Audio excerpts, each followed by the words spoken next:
What is the first couple official weeks of Ross Bjork's career been like? Yeah, you know, it's been really awesome, just getting to know the people and the place and just understanding the large-scale nature of Ohio State athletics. And, you know, I described it as a public trust of the state of Ohio, meaning that every word we say, every social media post that we put out, every press release, every interview like this, like we're doing today, everything matters in the state of Ohio because people love the Buckeyes. And so I knew that because I had family connections, my mom growing up in the state of Ohio and tons of family. But now that I'm here on the ground and I see that, I understand that we need to make sure we do it the right way. And so just getting to know that, embracing that, that's been sort of my goal in these transition weeks leading up to here we are today. I thought it was really smart the way you did it with coming in and learning with Gene Smith for a little bit of time before he officially stepped aside. What was that like, and what did you learn by observing Gene? Yeah, well, first of all, let's give all kinds of deference and credit and really grace and really a legacy to Gene Smith. What he did in college athletics, not just here at Ohio State, but his 40-year career as an athletic director. I'm not sure anybody has gone longer just as an AD. Started when he was 29 years old, retired when he was around 68, so a 40-year career. So wanted to make sure we paid deference to Gene. And being around him and learning from him, you always hear things, right? Gene has this reputation of a great culture, a great leader. I was able to see that in action. So that was a gift, that was a blessing. You don't really ever get this. Notre Dame went through a similar transition, so I was able to kind of watch some of that and learn from that. But my really, the approach here was learn the people, learn the place, learn the culture, watch, observe, not really say much.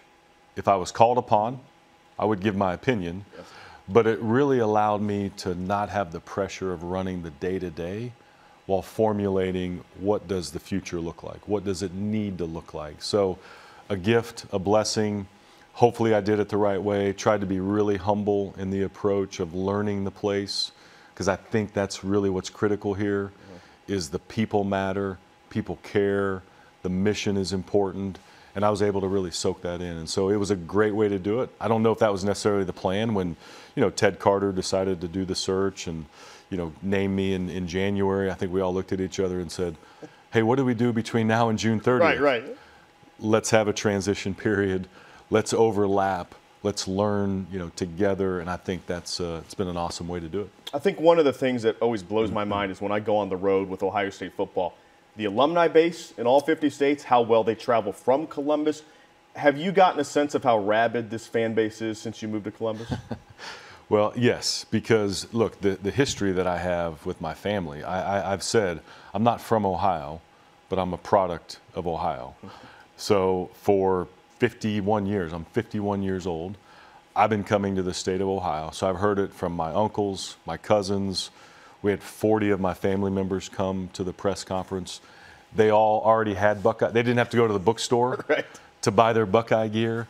So I've been hearing about this all my life. My mom's cell phone ringtone is the Carmen, Ohio, right? So she's the biggest fan of the best, you know, damn band in the land. And so I've got all these so I knew about that piece of it. But again, until you're in the chair, it's really hard to grasp the magnitude of that. And so that's why I wanted to be really intentional about getting to know the place, because I think that'll equip me better as we do launch into this journey and make this a long-term, you know, destination for us and, you know, really just in my career here. And if I do it the right way on the front end and really think of it as a marathon, not a sprint, then all of those moments of learning how powerful this is, it'll just help me be better equipped and better prepared. You have a job that a lot of people want. I mean, this is the premier athletic director job in the country. What is it about you that you think you were able to sell Ohio State that you were the right guy for this gig? Look, I think these jobs are not for the faint of heart. I think if you have, I've got some battle scars that are well documented. I think if you've been through some battles, you've been through really tough situations, I think that prepares you for whatever's next. And then you're not rattled, you're not afraid when something does happen. There will be challenges. It's not a matter of if, but when, right? There's challenges that happen in leadership, and I think What President Carter was looking for was somebody that had credibility in the industry, somebody that had the wherewithal to deal with perhaps difficult situations, somebody that had experience in the chair. This will be my 15th year of being an athletic director, and so I was 37 years old at Western Kentucky when I sat in the chair, and I learned a ton. First time AD, and then I was the youngest Power 5 AD at Ole Miss, and then going to a big stage like Texas A&M. I just think all of those things added up in his mind where he said, this is the right person. And the added bonus, I think, was really the Ohio ties and the roots that I have, and I could speak to that, and that means something, I think, here for people in the state of Ohio. So, again, you'll have to ask others maybe, but I think that's sort of the perspective of how the search went, and just somebody that could really carry the day. And I guess I've had the experience doing that. You know, the job is so much different now than it was when Gene started. I mean, when the world of NIL, the recent court ruling basically says that schools can now share up to 22% of revenue. And there's an average thing there. It's not exact science there. But the idea of sharing revenue with players, how are you going to navigate this? Because you're almost entering a world now where you have a salary cap like an NFL team. And it's not just to manage the football team. It's all the programs. So how are we going to navigate that? Yeah. You know, I think the mindset of let's honor tradition, but we can't think traditionally anymore applies to what we're talking about here, right? And so there's so many things that we could have done over the last 25 years to really prepare for this that we always sort of protected amateurism way too long. So we should have done so many things. Just think if we would have allowed video game monetization 20 years ago and said, I wouldn't have had to wait 10 years to play my game again. Hey, Dave, you know what? Here's $500. You're in a video game. Right. If we would have done things like that. So we've really kind of hurt ourselves preparing for this moment where we could have done so much. And so now you have to rethink everything. You have to rethink your recruiting strategies. You have to rethink sort of how you staff up. You have the evaluation piece, but now you have a valuation piece of what is that position worth based on this 22% number that money will go to men's sports, money will go to women's sports. How we divide that up is to be determined. But you're going to have coaches and staff members that really have to be strategic about, okay, we're recruiting this left guard. Here's the value of that position. We're recruiting a 5-star wide receiver. Here's the value of that position. We're recruiting a 5-star goalkeeper in women's ice hockey because we're really good in women's ice hockey. What's the value of that position? So all of those things have to be totally rethought and reimagined in terms of how we structure it. And then the logistics of distributing this still has to be determined. How's the money distributed? It's taxable income, right? So there's tax consequences. There's sort of contractual things. All of those logistics have to all be reimagined. You have to have legal. You have to have Title IX. You have to have a little bit of employment layer in this. You have to have financial aid agreements. What we're really talking about is a compensation package around all this ecosystem of this new revenue share. NIL will still exist. Financial aid will still exist. So we could have a whole show on what this looks like. Sounds and maybe we'll come back. Sounds like you have a really fun job. Yeah, it's going to be so easy to bounce all that. Good for you. Other things that an athletic director worries about. Building projects, is there anything like that in the near future that you see, things you want to bring to the school? There's always something that you have to, really tweak, I think, around facilities. The thing about this whole conversation around revenue sharing is people are having this sort of assumption that we're not going to build buildings anymore. I don't think we can do that. To me, we have to have nice, functional buildings that make the athlete better. Do we need slipper slides and waterfalls and things like that and putt-putt golf courses? No. What makes the player better? What makes the timing of how they operate more efficient, meaning going from the film room to the practice field to the weight room to the training room. So facilities will still matter. I think it's how we do them and what the end result will be is going to look different. So the Woody Hayes Center is a project that's on our list that we need to really tackle right away and really get after it in an aggressive way because we're simply out of space. And the efficiency piece that I just described, we can't put everybody in our team meeting room right now, as one example. We're literally out of space. A hockey facility, has been widely discussed. One, we have an aging facility, the ice rink. It's cool when you're playing a game in there, Right. but it's only 800 seats. It's deficient in terms of, modern, technologies. And then our men play in the Schottenstein Center. So we're unequal from a male-female perspective. And then just ice time is valuable in this city. So we need to address hockey. Our academic situation right now, we have academic support in 2 different buildings. I want to try to bring that in-house in terms of one building.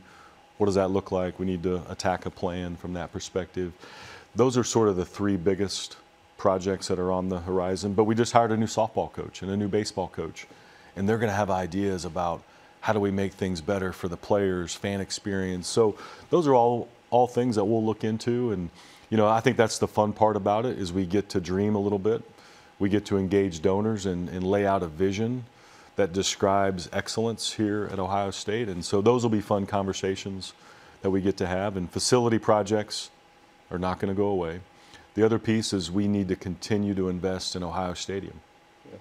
It's a over 100-year stadium, but it's one of the best fan experiences in the country. How do we make sure we maintain that, but then grow some ideas and really modernize? And so those are things that are going to stay on the radar, for the time being as I get started. Okay, you brought up football. We'll get you out on that. I do want to ask you about this team. When I've talked to Ryan Day about this whole concept of increased pressure this year, he always laughs because he says when you're the head football coach at Ohio State, the pressure is always here. It doesn't go up. It stays up here. Right. So in your mind, when you invest all of this money and NIL and all the things you put, do you feel like this football season almost has more on it than years past, or is, as Ryan would say, that's kind of silly because they're all that way? Well, I've done a lot of research and a lot of studying of history. I think that's what a good leader should do, is understand history and then be able to see the future, if you will. And so pressure around football here at Ohio State is the same as it was back when football started, right? And we didn't beat the team up north at Ohio State until the early 1910s, right? First 19 games, I think we lost or tied. And so the history around pressure has always been there. That's what we signed up for. When I signed my name on my contract, I knew exactly what I was getting myself into. Coach Day knows that. So to me, look, if we have the right process, leadership, talent, coaching, it's more about that than worrying about just the scoreboard. If you worry about the scoreboard only and you forget about these other things, you will not be successful. So what Coach Day has done, Gene before I got here, and what my job will be to do is, are we doing all of these things correctly? Do we have the right processes, procedures, people, structure, all of those things?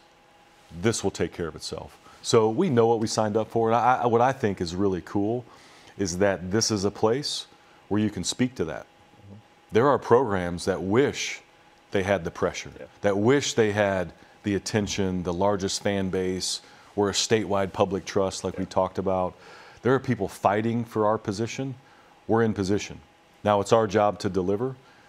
We know that, and that's what we signed up for. And so that's what I'm excited to see, is really just see all this unfold. And what I love about being around the players is they get it too, and they have a chip on their shoulder, and they embrace it because they know when they got recruited here, that's what they signed up for. So all of those things I think are just exciting to watch. And, being on the inside, you get to be a part of that, and you get to say, hey, Coach, how can we support you?